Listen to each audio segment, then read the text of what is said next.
Good morning, everyone. Good morning.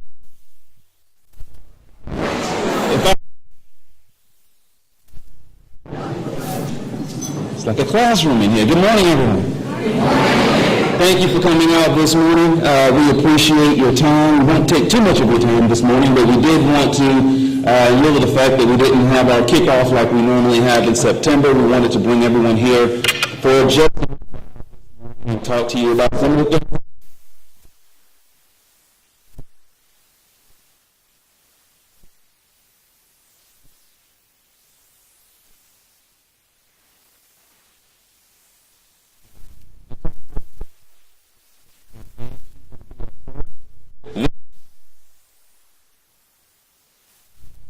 Discussion about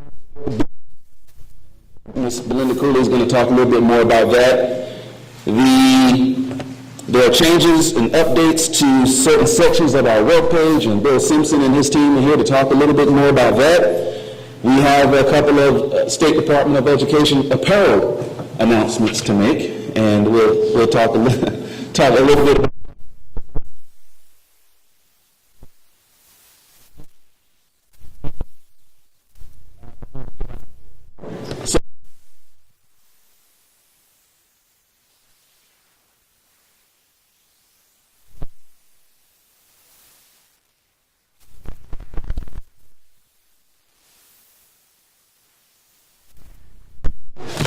Good morning, everyone. Thank you for having me here today. Won't take but a minute of your time. Just wanted to remind you that this is the time for everybody to give to their favorite charity through the State Combined campaign. This is our 20th year of doing the statewide state campaign, and we have raised nearly $13 million over the last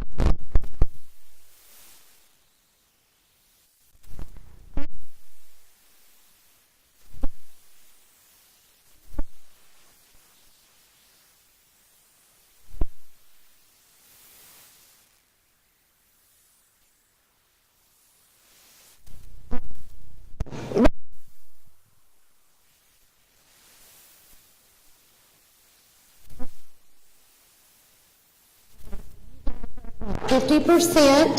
So I know you're not through giving, and you're going to probably help make up some of that difference. But participation, it's only at 18.36%. Right now we've only had 6,200 state employees give statewide. We have right at 3,400 state employees. So for those of you who give, thank you. And for those of you who maybe don't give, consider giving just a little bit. I want to give you just a couple of examples of what your gifts will do. Two, for the future, allowing 3 kids to have a free book delivered to their home each month for an entire year. $2 a week. That is a huge impact on a child and their educational future. $4, just a gift of $4 will of milk, which we all know, nutrition goes to a healthy brain. $24 will allow a tutor, provide them with reading and phonic materials, a student reading and writing book, or a tutor resource guide for math. $24 make a huge impact in someone's life. And then lastly, my last example is $3.75 a month. $3.75 a month will provide counseling for a child who has lost a loved one. So a small gift can make a huge impact. And I hope that you will consider to give. No gift, the size is not important. Every gift makes a difference. Whether you give $1 a week, $1 a month, every gift makes a difference. And I hope that you will consider giving at some level. Again, you guys are great givers. I can't tell you how much I appreciate the Department of Education. Dr. Bice for his support, and if you have any questions or concerns about the campaign, I'm always available. I'm here to discuss any questions that you might have. And again, I hope that you will consider giving to this year's campaign.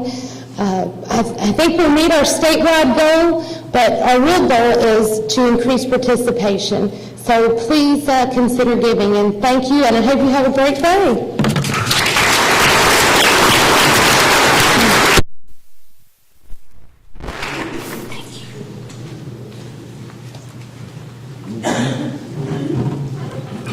Good morning.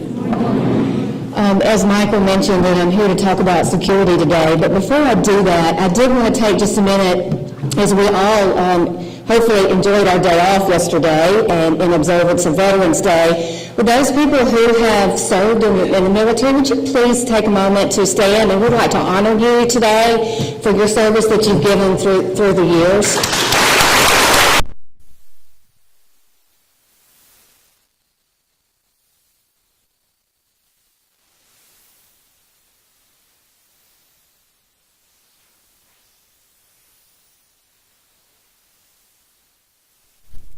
And thank you again so much for serving our country. And that leads us to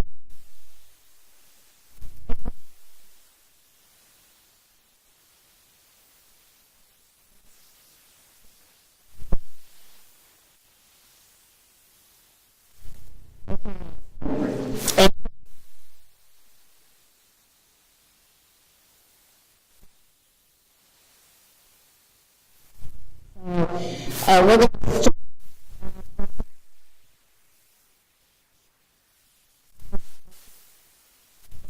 things that we're going to add to education's floors, because the state is not securing the building, so therefore education is starting to secure theirs.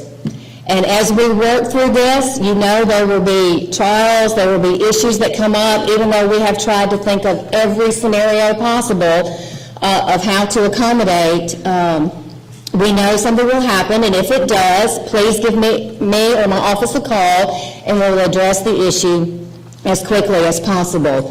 But what I'd like you to be aware of, have you noticed that we've had contractors in the building on 3rd and 5th and floors? Okay. So you see that they're putting in swipe cards, and have you noticed where they're going? Have you seen some in the rotunda for 5th floors and for 3rd, so on the corridors where education belongs? And have you noticed that in stairwells and elevator rooms for 5th floor and for parts of 3rd, that they're also going to be swipe access and exits for that? Have you seen those? All right. So for those of you who haven't, please start looking around wherever you walk, wherever you go, to get familiar with where these are. Because again, how you come in this building is not going to change. You're going to come in the normal way. The hardest thing that we're going to have to do is keep up with this and wear it every day. Okay, so we just have to create new habits. We've asked that you are ready to start to wear this badge every day. I encourage you, again, wear it every day. Okay, start to get used to it. I've been wearing it for a year trying to get used to it, and I've only left it twice in a year. So hopefully I won't lose it and misplace it anymore, or leave it in the car, or whatever I might do with it. But just wanted to give you that update. We're not finished. We hope to have construction completed by the end of this month. The procedures are being routed, being approved. Things are being put into place, so please be watching your email for that. And also, about half of you don't have a badge.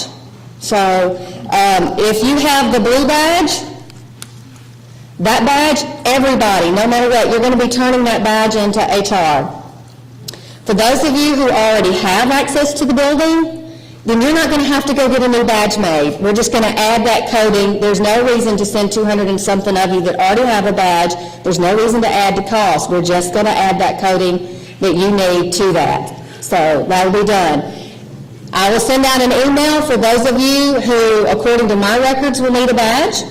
And so we will be setting up a time for you to sign and go have that done, and hopefully within a week we'll have that taken care of. So at this point right now, I'll just say to please be watching emails for updates as they come through, so that you'll know what to do when we're actually going to go lock in place.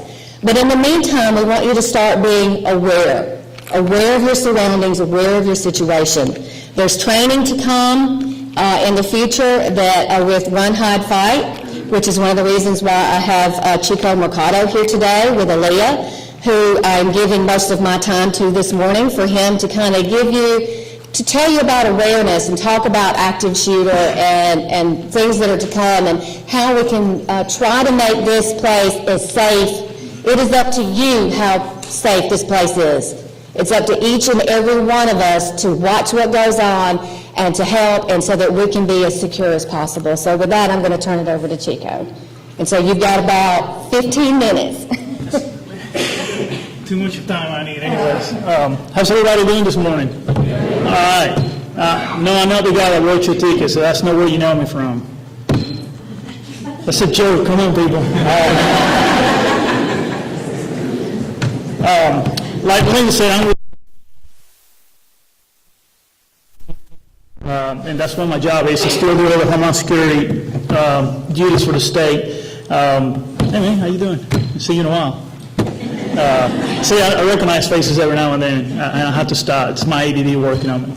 But anyways, let's talk about some security real quick. For the past year or so, I've been going around different state buildings and all, and noticing the lack of, for a better word, of security measures throughout state buildings and where we all work at. All right. And I know most of us, probably about 80 to 95% of us, sit in our offices every day, not thinking about what really happens out there every day. All right? How many of you know how many murders are in Montgomery so far? I mean, we know last year, because it was all over the news. This year is not a big deal because it hasn't been that many. But how many of us know when our neighbor's house was broken into? All right? You do. All right? So one person out of what, 300 in here, maybe? I don't know. So the main thing is about being aware of our surroundings, developing what I like to call situational awareness. Know what is happening around us, with our neighbors. And I'm not talking about being a busybody or being nosy. It's just being aware of what is happening around us. Do I have to stay here to be able to talk? Well, yeah. Okay. They do that on purpose. All right. I like to walk around and all that. I'm sorry.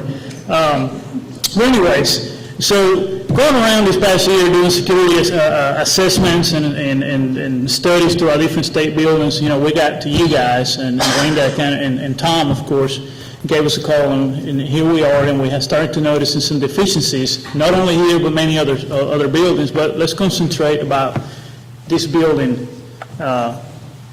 has as issues, for lack of a better word. I don't want to say that you guys are in bad shape, because it's not really bad shape at all. But we do have some deficiencies. We have some issues that we need to solve, and I think that's some of the things that Melinda and Tom have been addressing, and they're doing a very good job at it.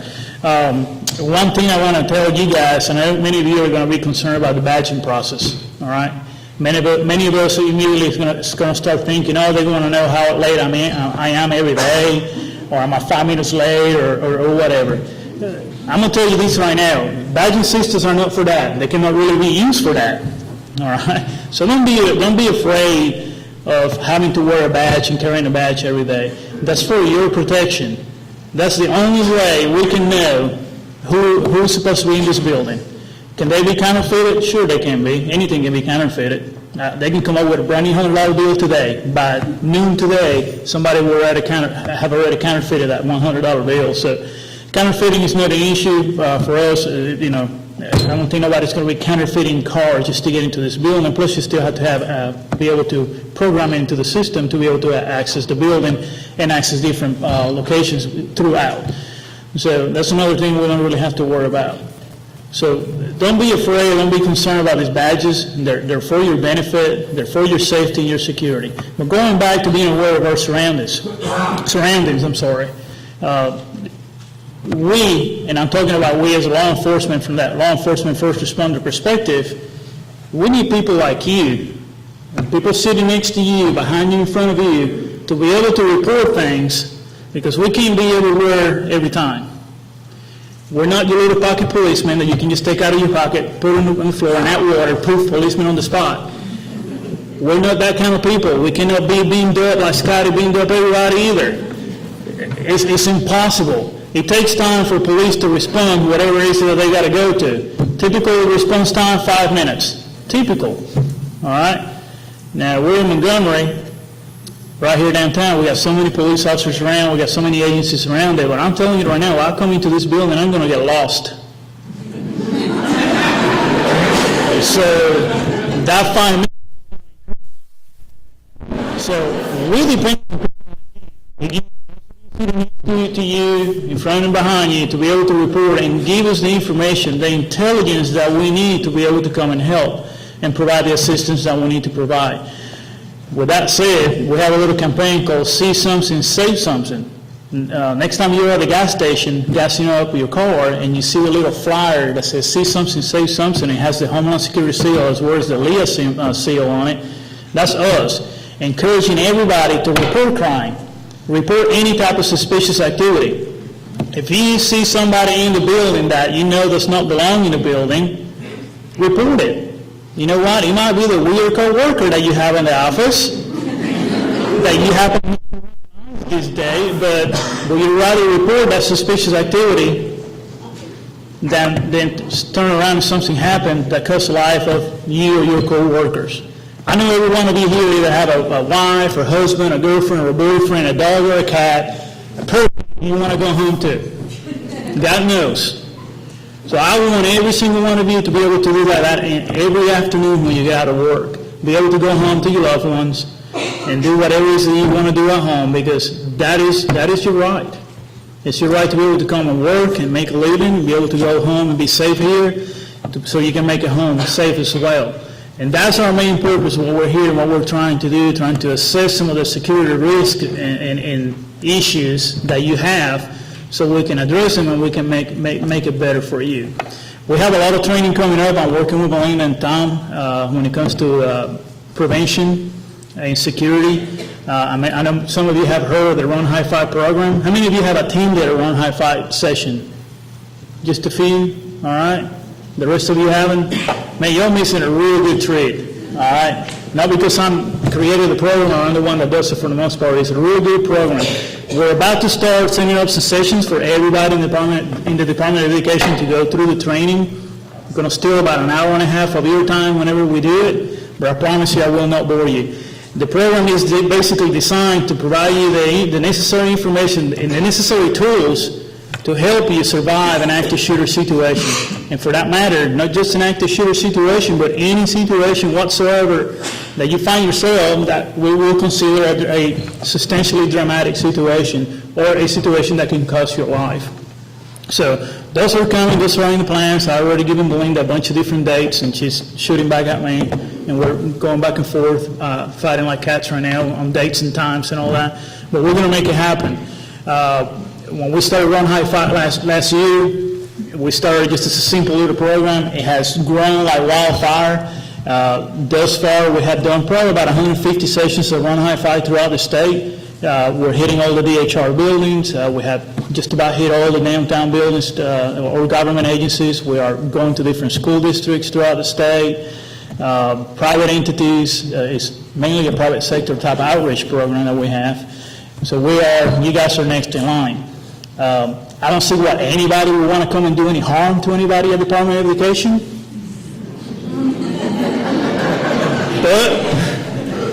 But we're going to go through the training to enable you to be able to take action in case you were to find yourself in a situation like that. Hopefully you never will, but you never know. And like I always like to tell people, it's not a matter of if, it's a matter of when. And I don't care how many laws we pass, I don't care how much difficult we make it to people, and I don't want to get into the gun control argument, because it's really mostly a waste of time anyways. We have so many laws already out there. But no matter what we do, no matter how many things they try to put in place to prevent, they're not going to prevent them. A bad guy is going to do whatever he or she wants to do if they have it in their mind and in their heart to do so. I want you to understand that. I don't care what political affiliation you are, what religious views you have, and all. I don't care who you are, if you're a man or a woman. Bad guys will do whatever they want to do because they are criminals. All right? They are not law-abiding citizens. They are outlaws. And what criminals do? They do not respect the law. That's why they are criminals. All right? Why do you think the laws are created? They're basically created to keep the honest people honest. That's it. Criminals will never obey the laws. And unfortunately, with this big deal, this active shooters thing, I mean, it's like for the past 10 years, active shooter has been the big thing out there, the big hot item in the menu. Active shooters have been happening since the 20s. Many of you remember Al Capone, or have at least seen the movies, or documentary, I can never say this right, documentaries on gangsters and all that. All the shooting that they do, those were active shootings, just as they are defined as today. So I want you to understand that. It's nothing new. It's been happening a whole long time, a whole lot longer than many of us in this room were alive. I hope. Nobody here was born before the 1920? You don't have to tell us. But anyway, so I want you to understand that. And I want you to be open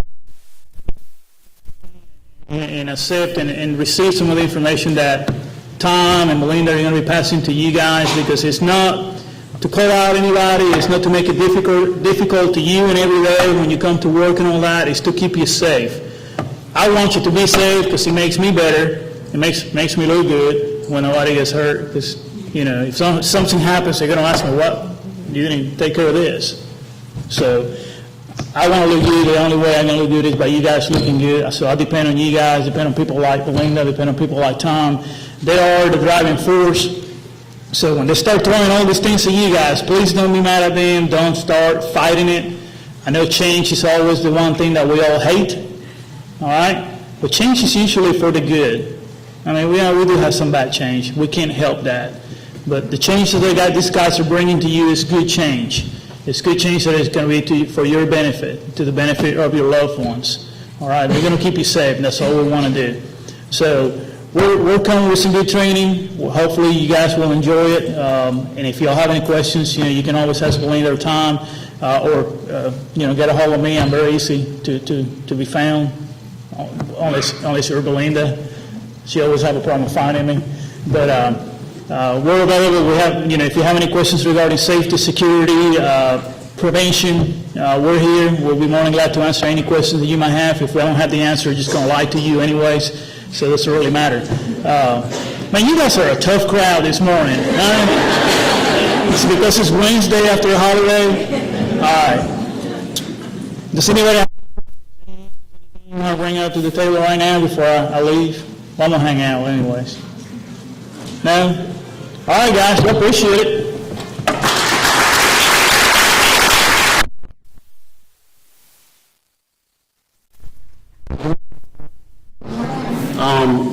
Thank you. Security is always an issue for the department, and in the IT world, we're always locking things down, as you all know. So it's always in the importance of everyone's involved. So I'm here to kind of discuss the public web presence and the redesign of our public internet-facing website.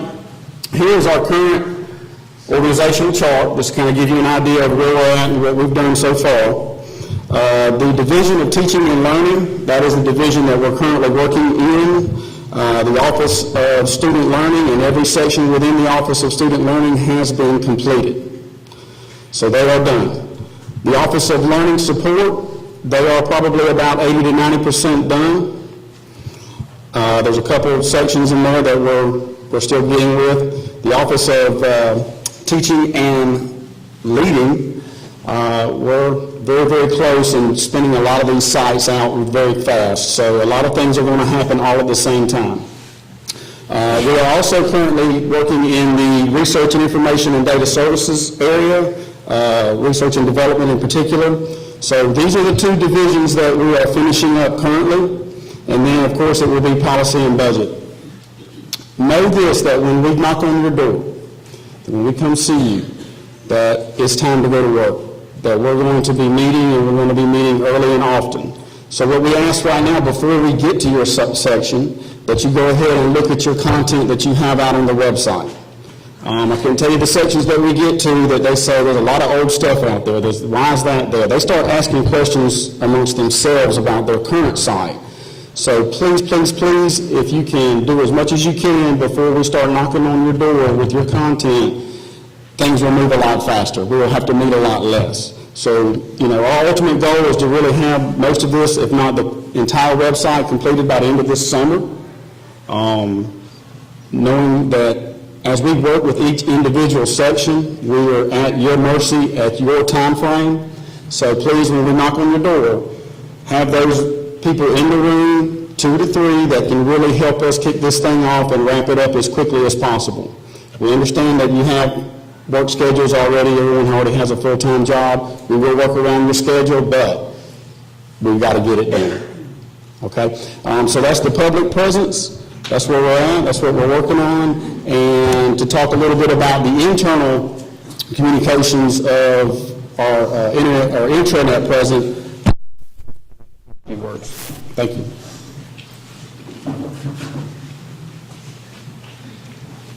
Okay, just as a reminder, you guys all know that when you log on to Internet Explorer, the homepage looks like this.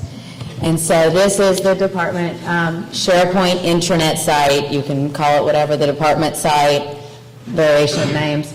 So on this page are things that help us to communicate internally, like the announcements. As you can see under departmental announcements, I have written that there was an announcement today. Now, I was a little late in posting that, so we all have our deficiencies, and mine was forgetting to put that up. But of course, you did receive all calls from Charles and whatnot. But things like the mega conference, Marlo has put that on there. So if you have an internal event that, now mega is internal and external, but there are certain things that internal people have to do to prepare for that, so that's why it's on there. But if you have an internal event that you want to put up there, you can put retirement parties, you can put things that are more personal to us too, because we're the only ones that see it. So in order to do that, you just click, go up just a little bit, Rebecca, you just click add new announcement right there. So that's easy. A page comes up that is just fill in the fields, and then that is you hit submit. It goes actually to me or Jean Scott to approve, and that's just merely for grammatical review and things like that. We're not here to lower so that it's ready to go on the site for everybody to see, that's all. So, and I do that automatically as soon as I get that email. It's usually done within that day that you post the announcement. Then we have an internal events calendar, and as you can see, people are using that, and that's great.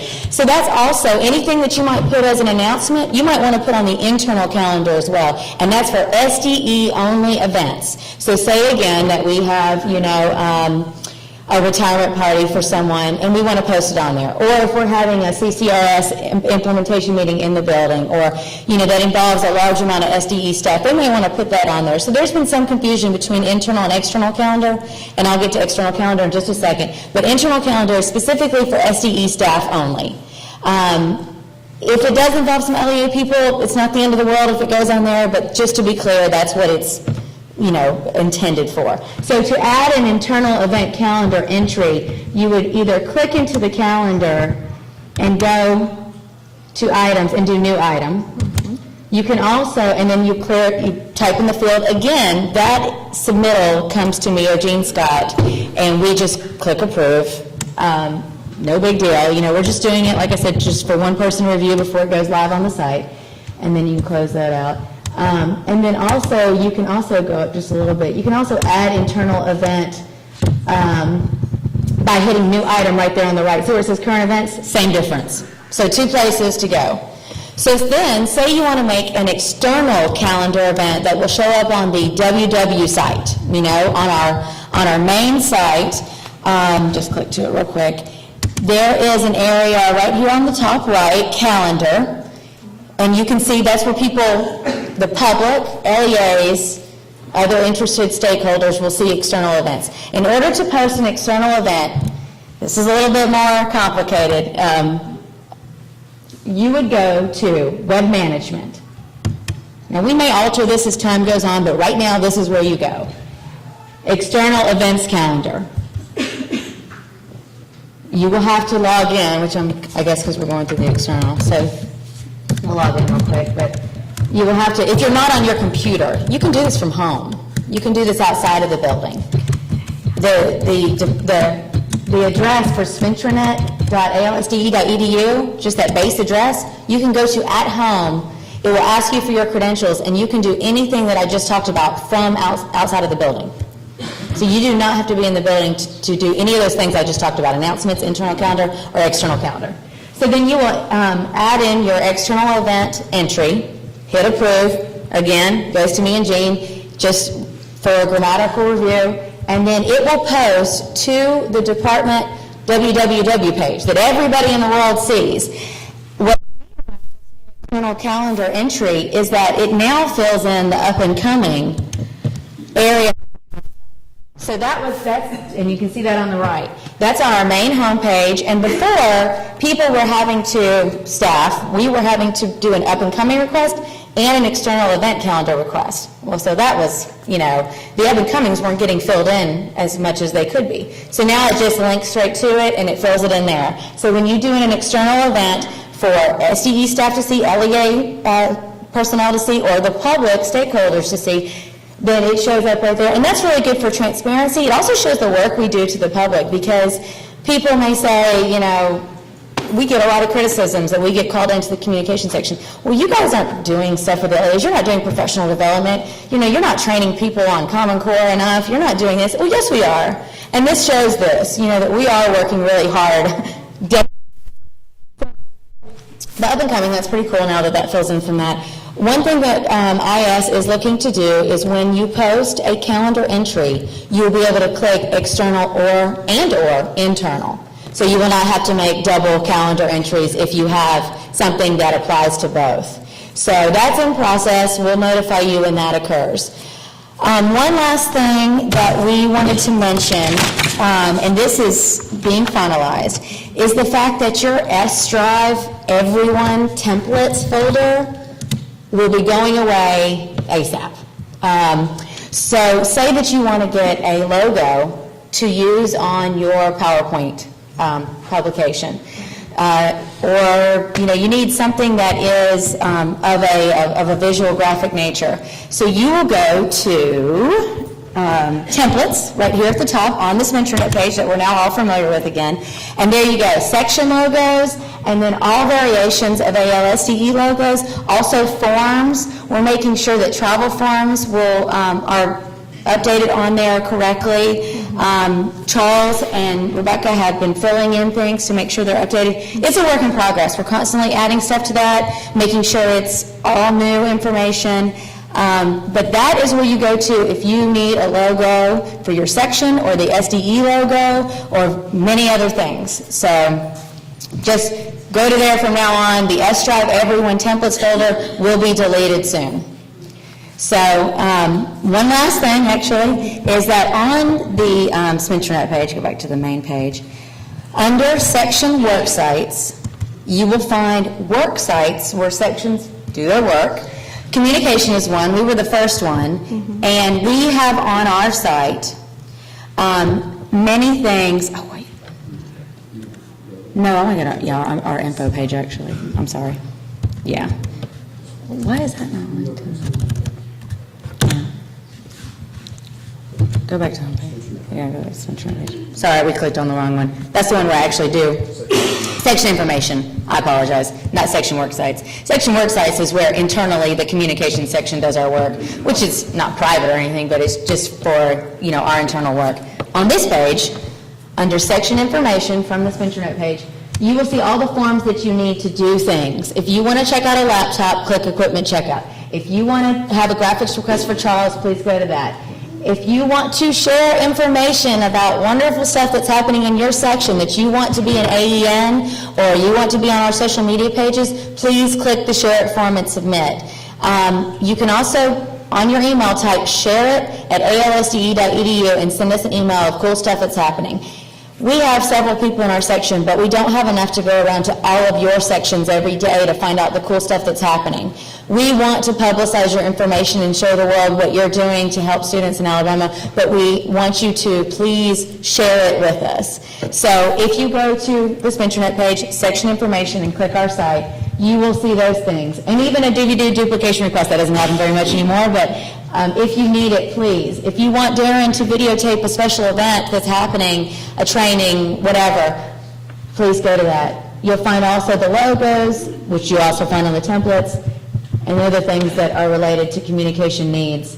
So anything that I know I kind of rushed through all that. If you have any questions, feel free to call me or Rebecca about any of that, and we'll show you how to use things. But the calendar, that was kind of the main thing. Please utilize the calendars.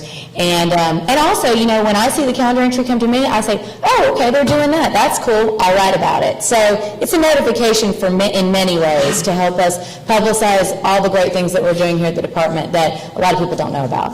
So, like I said, a lot of information. Email us, call us if you need anything at all. Thank you.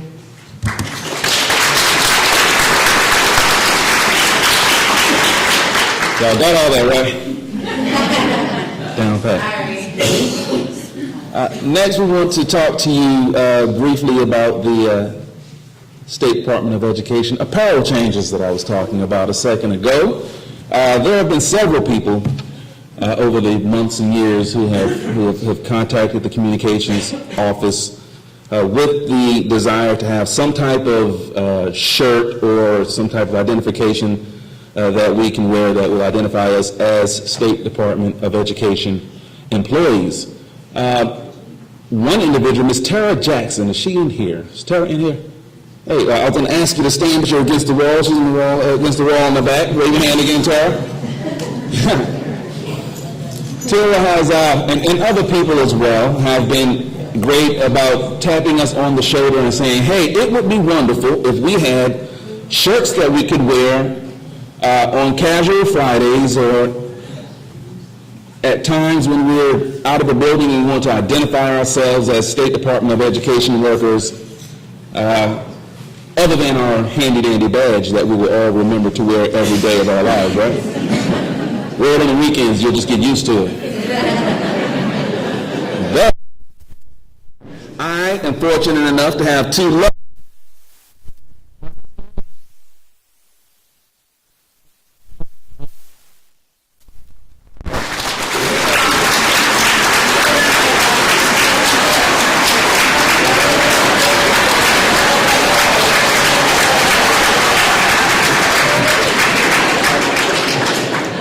These are some hymns, I swear.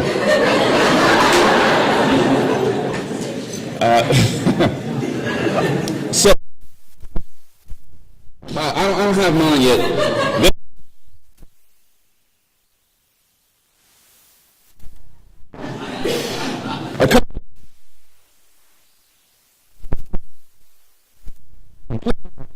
You don't have to have one because you have to pay for it. So, these shirts are going to be $20 each, $20 for all sizes. That includes text. We will begin ordering on January 5th, and we will take orders, at least for this first run, through February 5th. You can pay by cash or money order only. Unfortunately, because of a lot of different reasons, we can't write checks, but you can.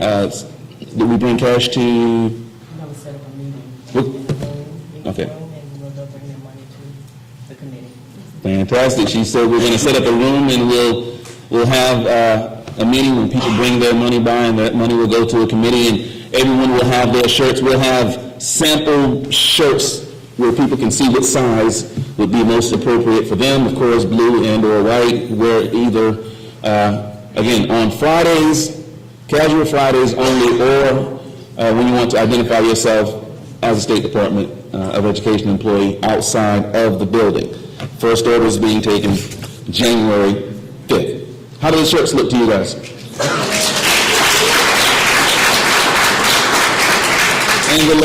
And the lovely models as well. Thank you guys so much. Yeah, these are as Rhea called it this morning, a smedium. It's somewhere in between a small and a medium.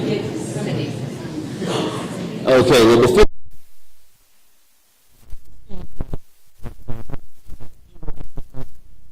we get out of here, so Dr. Bice.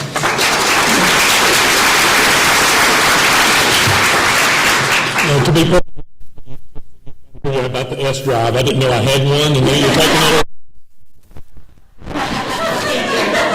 So I figured out.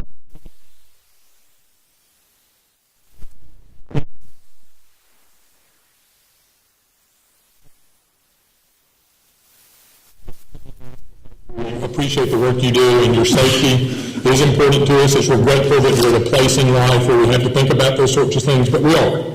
And so we've made the commitment to do that, and thanks for your help with us. We'll continue that relationship as we move forward. I just want to share a couple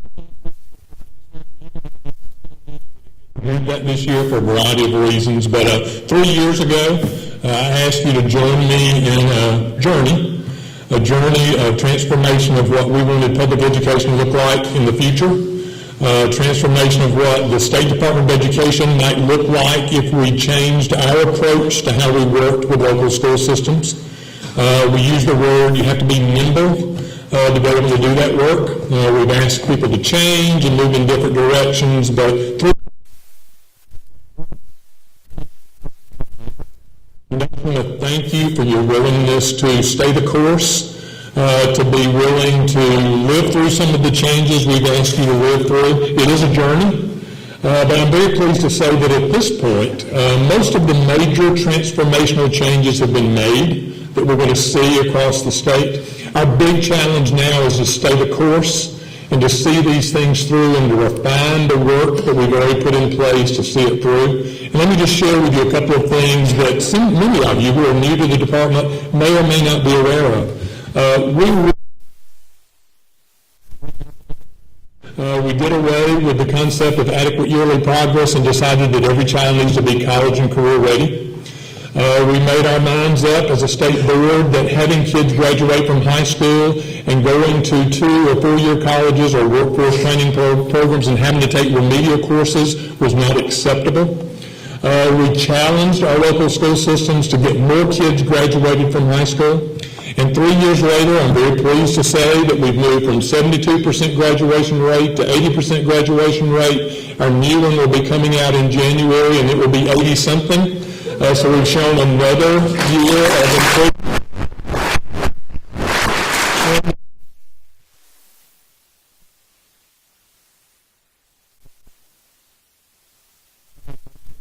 Because we freed them up to do innovative sorts of things, because we've given them resources and not tried to restrict them here from Montgomery, we're seeing some awfully innovative ways to get kids there. And because of it, and you may or may not be aware of this, outside groups are now looking at our plan and have done a study of what it would mean when we reach that 90% graduation rate by the year 2020. And we're way ahead of where we expected to be in that process. But this group impact on our state when we see that reality occur, and they've equated it to a Airbus or Mercedes opening every year in the state of Alabama for every year we maintain a 90% graduation rate.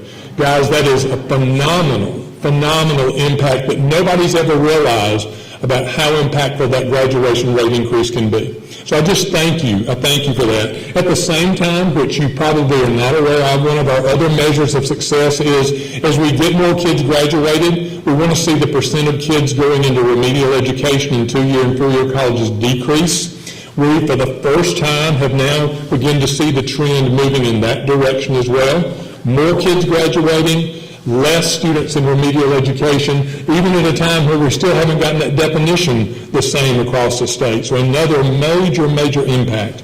And then in career and technical education, another measure was to see the number of students that graduate with an industry-recognized credential that can be recognized in industry either immediately after high school or stackable with anything else they put with it. We've seen, I believe, a 25% increase in the number of students that are leaving with an industry-recognized credential. I have a son that will graduate this year from a community college and came home just last week and said, Dad, I'm going to get to take these 3 assessments that will give me industry credentials that will allow me to go a year ahead into an apprenticeship at ALSDE, a shipbuilding company in Mobile, because of the work we've done. So folks, we're making a huge, huge difference. And I just wanted to thank you.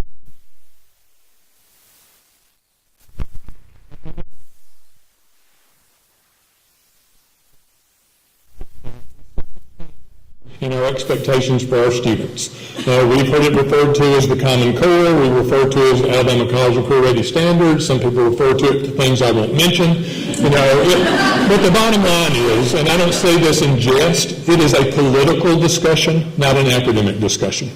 And if we continue to focus back on the academic discussion and the work we're doing now to refute the misinformation that's out there, I am certain that we're going to see kids become more able to do the work we're asking them to do. You'll notice on the graphic that's up here, that'll pop up in a minute, we're asking people to examine our standards. This is the first time we've ever done anything like this in the state, and we'd urge you to do this too. Every week, starting back in October, we've put up a set of standards in math and English language arts per grade, starting with kindergarten, first grade, second grade, third grade, what grades this week?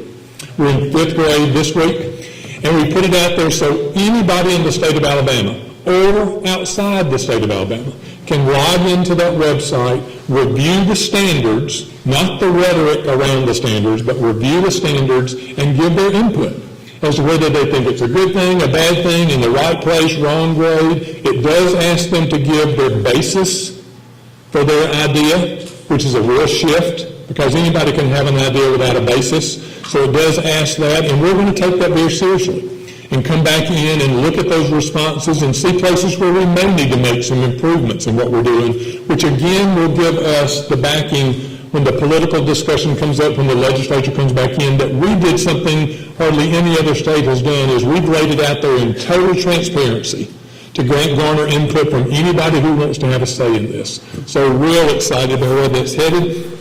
And I will say the vast number of people who have logged in so far, thousands of people, are far more to the positive than they are to the negative layer, which shows us we're moving in the right direction. Assessment-wise, we'll be hearing in the next couple of weeks, probably in December, the release of our first set of new assessments that are aligned with our standards. We're the only state in the nation that has a fully aligned assessment system that goes from grade 3 through high school, 2-year colleges, 4-year colleges, and business and industry, that's recognized by all of those entities, all aligned with the ACT. What I want you to hear from me, and you'll hear from our folks that will be sharing the information, is do these new scores with our old scores, because they're going to look very, very different. You could look at them and say, man, we dropped way below where we were before. This is a new baseline, aligned with college and career readiness. And just to give you an example of how off we were with our old assessments, and this is no condemnation of those, they were actually good assessments, we just set our expectations so low.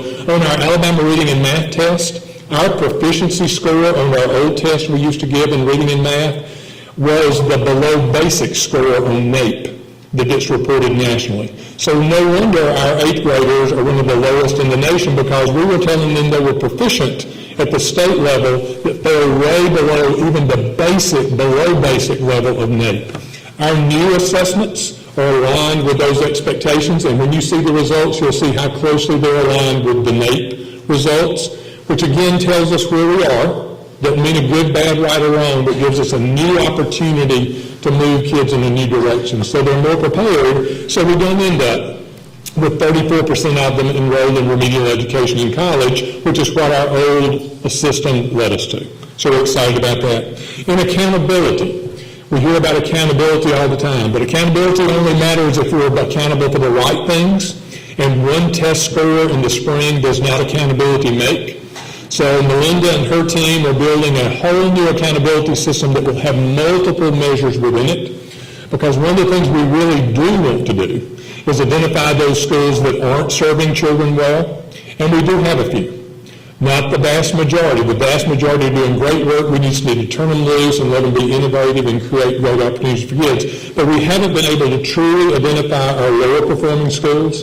In this new accountability system, we'll look at multiple factors that create school and be able to really specifically identify the needs of those schools that are the lowest performing and do something with it. And let me give you a success story, too, to show what this might look like.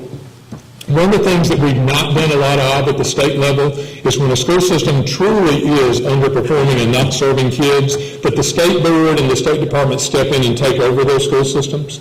The first system we had to do that with almost 3 years ago when I became superintendent was Midfield City Schools. Many of you have worked with Midfield. They're a huge success story of what this could look like when we get real strategic. When we stepped in, they had a graduation rate of 46%. Most of the children, probably half of the children at their high school had no schedule. They just showed up every day and it was mass bedlam.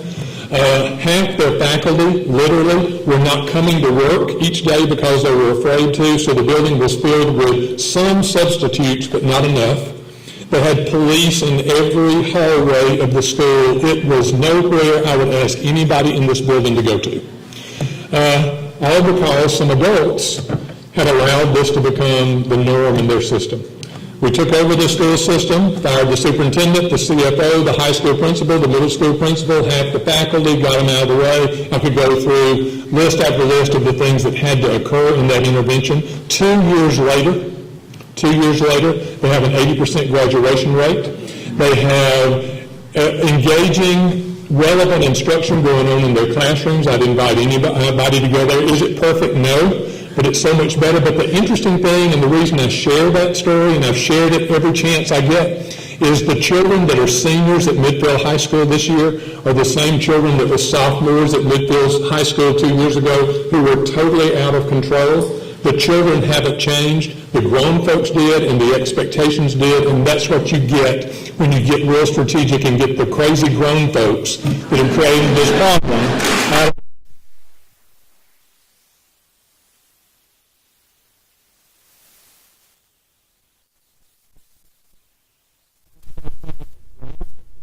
on those few school systems that don't do what's right for children. Let me share the last success story that just came up last week. Selma City Schools was the last system we've had to intervene in, had to go in, remove most of the central office, made some huge changes there. Last week in Selma, Alabama, in a school that's under state intervention, received the first preschool program advanced ed SACS accreditation of any preschool program in the nation.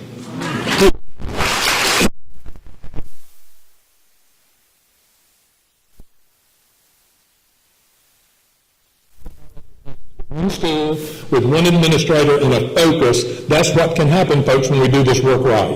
And get behind these school systems and help them with the resources, those sorts of things. So excited where that goes. So just a few nuggets of where we're headed. What I need from you is one of the things that we find it hard to do in public education is stay the course. Stay the course. We have a plan that's called Plan 2020. It has goals and objectives within it with measures for every single thing that we're working on. What happens oftentimes when we see a little success, we start looking and getting distracted and what do we need to do next? What do we need to do differently? We don't need to do anything differently other than to stay the course, get better at what we're doing, become better resources and support to our local school systems. And I want to say to you today that I am more committed to this work than I've ever been. I've worked in a lot of different places, and rumors tend to become bigger and greater as they go. Tommy Bice is going to work here, Tommy Bice is going to work there. Some of you probably would like for me to go work somewhere else. But I'm not going to work somewhere else unless the board decides to relieve me of my duties. So I want to know and commit to you I'm behind this work and behind you, and I'm committed to it long term. So we're going to stay the course.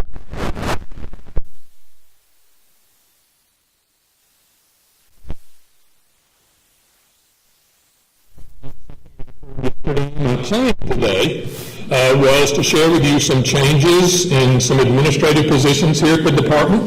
I was going to meet with the folks.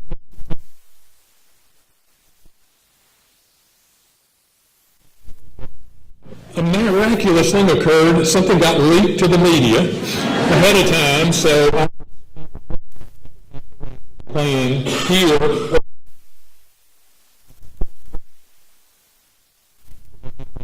I'm very pleased to say that Andy Craig who has served as the superintendent in Hoover for many, many years. Prior to that was an accountant and an examiner and has a degree in finance and had a great career in that before he became superintendent in Hoover. Is going to be joining us as the deputy superintendent for administration and finance to take Dr. Pouncey's place come January the 1st. We're excited about having Andy join us.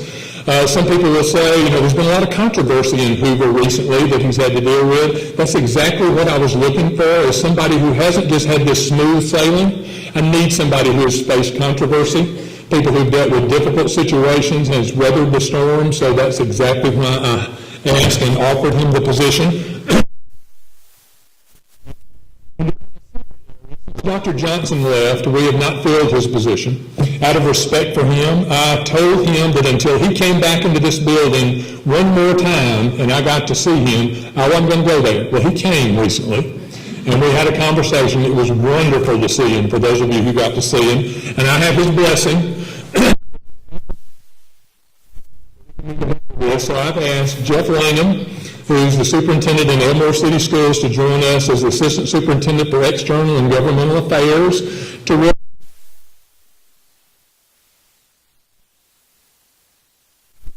This does not mean that Tracy Myers lost her job. I've already heard that rumor. Tracy is a valuable team member in the legislative affairs thing. Jeff will be working on a much broader scale and working with Tracy across the street as we move forward. So I wanted to share those with you publicly to let you know they will hopefully be joining us in January unless something goes awry this afternoon. And it means we'll have a few changes, Bill, to the organizational chart. So whatever he showed you this morning is going to change. As I tell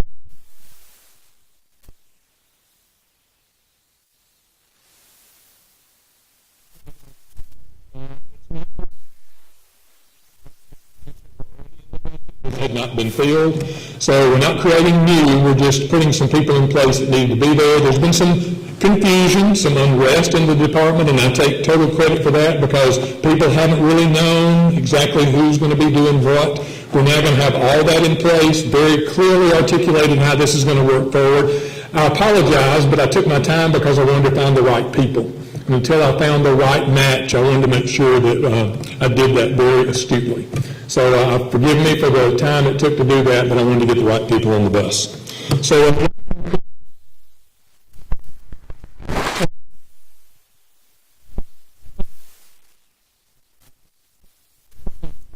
I visit a school every week somewhere just so I can keep grounded in what's going on. My last little nugget that I stumbled upon was in Winfield. How many people in here have ever been to Winfield on purpose?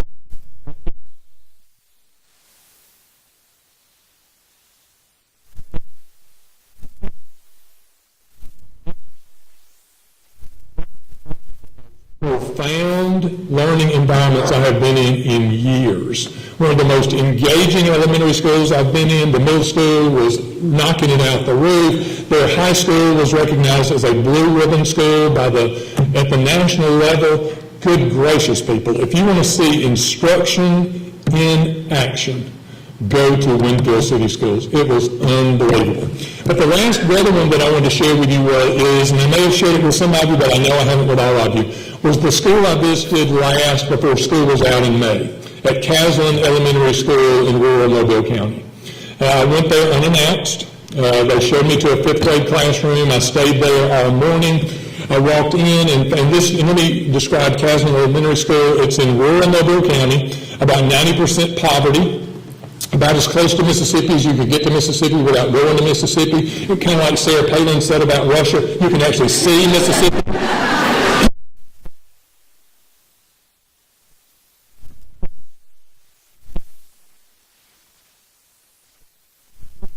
Engaged in their instruction. They had their tablets out, they've got all this stuff going on. Could have cared less that I walked in the classroom. I finally had to go over to a kid and tap him on the shoulder and said, "Tell me what you're doing." And he said, "We're creating code." And I said, "Really? Explain to me what code is." Because I had to kind of fake it because I didn't want to look stupid. So I said, "Tell me a little bit more about what code is." He said, "Well, it's really computer science, but our teacher has told us not to use that term with adults because it's somewhat intimidating."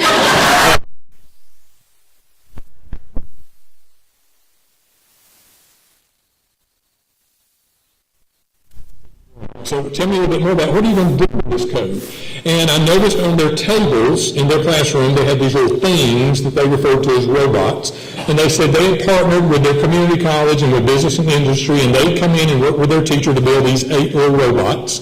And they had taken their entire classroom and taken all the furniture out of it, and they'd worked with their high school career tech program to come in and build a cityscape in their classroom with buildings and roads and detours and construction zones. I mean, it looked like a little mini city in their classroom. So these 5th graders were creating computer code to program their robots to traverse this cityscape that they had created in their classroom. I sat there for 3 hours with those kids mesmerized with what they were doing. And then the real measure, not a double-end test, not some standardized test we give in the spring, but the measure of their learning was they turned each of those 8 robots loose individually, and without exception, every one of them traversed that cityscape and came back to start with no exception. With no exception. What that told me was, it told me 2 things. Number one, it told me that at that point in their life, nobody had told these poor rural kids from Casden Elementary School that they couldn't be just as smart as anybody in the world.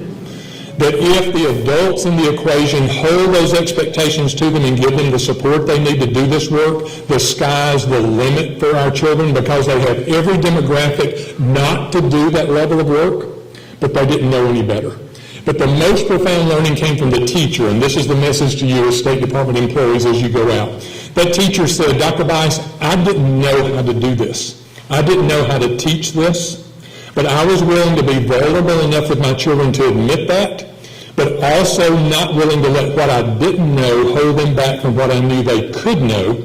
So I reached out to people who did understand computer coding and computer science and building robots and had them come in, and I sat down with my kids and said, guys, I don't know how to do this, but together we're going to learn it as we move forward. When we build an environment in public education where teachers feel safe to be vulnerable, and that we as a State Department aren't going in to do a checklist to tell them everything they're doing wrong, but actually sit down with them and partner with them to find the resources to do what I witnessed in Casden Elementary School, then poor pink, purple, black, green children in the state of Alabama can do what I saw in that classroom.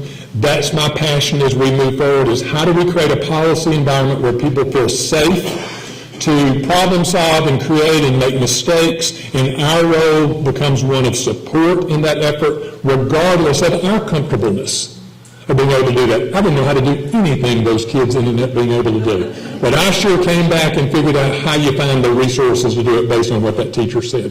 That's our job as a State Department, to support these people into an environment of innovation and creativity, and not just regulation. We'll forever have to do something regulatory, but we cannot lead with that as our mission. We have to lead as our mission to be one of support and partnership, and then we'll see these sorts of remarkable things happening. So I just want to thank you. I want to thank you for what you do on a daily basis, the support you're giving to school systems. I hear regularly from local school systems the difference they're seeing in the relationship between the State Department and the local school system. We still have work to do, and we'll forever have work to do, but thank you for your willingness to shift and become a partner in this work. And I challenge you to become innovative and creative in how you approach your work as we do this, and know that we'll continue to make things happen here at the department to allow you to do that. So just thank you on behalf of the kids in this state for the work you do. Appreciate it.